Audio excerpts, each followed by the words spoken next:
Cassie, what now?" Still jumpy from the ear-splitting thunder, Brenda looked toward the electric pole. A man stood just outside the basement's sliding glass door. Tall, thin, dark. Another burst of zigzag light brightened the sky, and she saw his beard and long hair and dripping pants. He was staring at her. "Steve!" she cried out. Realizing instantly that of course her husband wasn't home, she ran for the stairs and grabbed the rail. Falling, stumbling, scraping her shins, Brenda catapulted herself up to the main floor of the house. "Oh, Lord, help me, Lord, Lord, please help me," she prayed out loud as she felt her way through the living room in the dark. Had she locked the basement door earlier today? No, she'd pushed back the glass and pulled the screen across to let in fresh air and ventilate the paint fumes. What if the man was inside already? What if he came after her? Was that him following her up the stairs?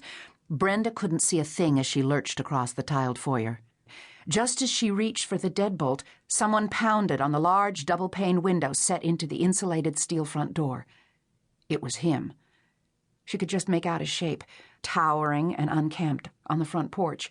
She slammed the bolt and fell back against the wall, sure she was going to be sick. Where was the cell phone? How soon could the sheriff get to Deepwater Cove? 8 minutes, someone had told her once, just long enough for a person to die. "Knock, knock, who's there?" The voice outside the front door was deep, male, and eerily loud. Though the thermal window in the door kept out the weather, it certainly didn't buffer the sound of the man's words as he yelled to her, "It's me, Cody!" Brenda shut her eyes and swallowed. She didn't know anyone named Cody, especially not a tall, bearded serial strangler who roamed quiet lakeside neighborhoods on rainy nights. She should run down to the basement again, pull the sliding glass door shut, and try to lock it. "I can see you right there," the man called over another roll of thunder. "Hi, I'm Cody." Brenda pressed her back against the foyer wall and began to slide away from the front door.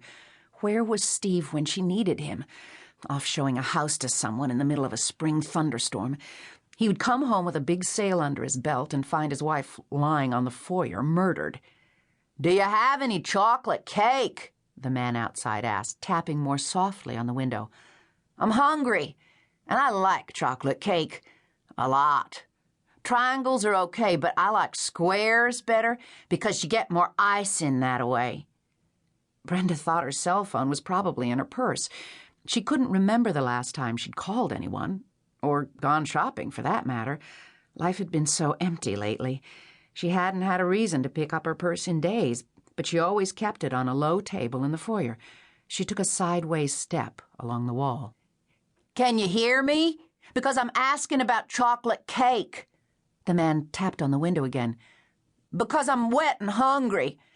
My daddy told me that anyone might give you food, but only a Christian would give you chocolate cake, too." Her heart thumping half out of her chest, Brenda glanced at the window in the front door. The man had cupped both hands against the glass and was peering at her through them.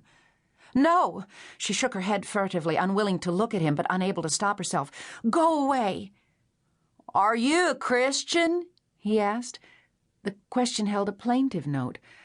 Another flash of lightning made his long, tangled hair glow. He had blue eyes and filthy teeth. "I'm hungry." She shook her head again. "Go! Shoo! Get away from my door!" "Are you a Christian?" he asked. One more time. "Are you a Christian?" he asked. The question held a plaintive note. Another flash of lightning made his long, tangled hair glow. He had blue eyes and filthy teeth. "I'm hungry." She shook her head again. "Go! Shoo! Get away from my door!" "Okay." He drawled out the word in a Missouri backwoods accent. "Okay." As the man's shoulders sagged and he turned away, Brenda lunged for the corner of the foyer. In the darkness, she knocked over the hall table, discovering her purse wasn't there, and curled up in a ball on the frigid tile floor. This was just like Steve, she fumed, leaving her alone so he could show off one of his listings. They rarely ate dinner together anymore. He never seemed to have time for her, and when he was home, all Steve could talk about was closing costs and termite inspections and septic tanks. Brenda hugged her bent legs and rested her forehead on her knees. For what seemed like the 100th time,